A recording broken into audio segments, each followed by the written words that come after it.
Porque Deus amou o mundo de tal maneira e deu seu único filho, para que todo aquele que nele crê não pereça, mas tenha a vida eterna. Com esse versículo eu vou contar um testemunho maravilhoso para vocês, que eu ouvi alguns dias atrás e edificou minha fé, né? Os testemunhos são bênçãos na vida da gente, aumenta a nossa fé. Deus, ele é fiel, quando ele quer salvar uma alma, ele move céus e terra. E o testemunho de hoje é de um pastor. Ele pastoreava uma igreja e certo dia, num culto normal,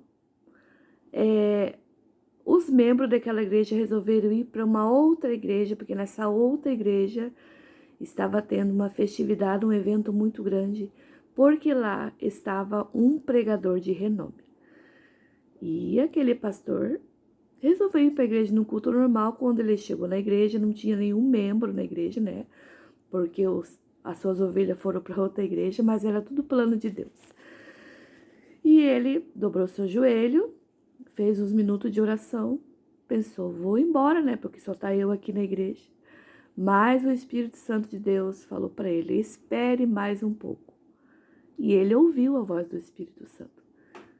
Ficou mais um pouco ali na igreja, né? E de repente chegou um homem, uma alma desesperada. Aquele homem sentou no banco, né? E aquele pastor pensou, o que eu vou fazer? Eu vou ficar aqui, né?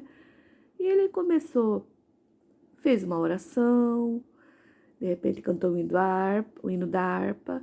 E resumindo, ele fez um culto naquela noite, né? Para ele e para aquele homem que chegou na igreja.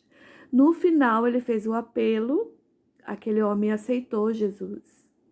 E Deus fez uma obra tão grande naquela vida, que decorrer do tempo, aquele homem começou a testemunhar, né? E ele contou daquele dia. Ele falou que naquele dia era o último dia da vida dele, porque ele estava no momento de desespero. E ele fez uma prova com Deus. Se Deus não me ajudar nesse dia, se Deus não for comigo, vai ser meu fim. Não sei o que passou pela cabeça dele, né? Mas ele disse que naquele dia era o fim dele. E Deus provou seu amor para com ele. Que daí no testemunho ele falou, né? Que ele não sabia que Deus amava tanto ele, que naquele dia Deus preparou um culto especialmente para ele.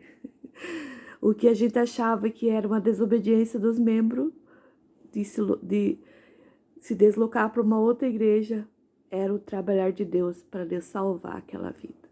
Então Deus sabe como trabalhar na vida do ser humano, né? Deus tem o seu trabalhar. Eu espero que esse testemunho tenha edificado a sua vida, tá bom? Eu amo contar testemunho, ouvir testemunho. E eu vou estar sempre por aqui contando alguma coisinha para vocês, tá bom? Que Deus abençoe seu dia e a sua vida.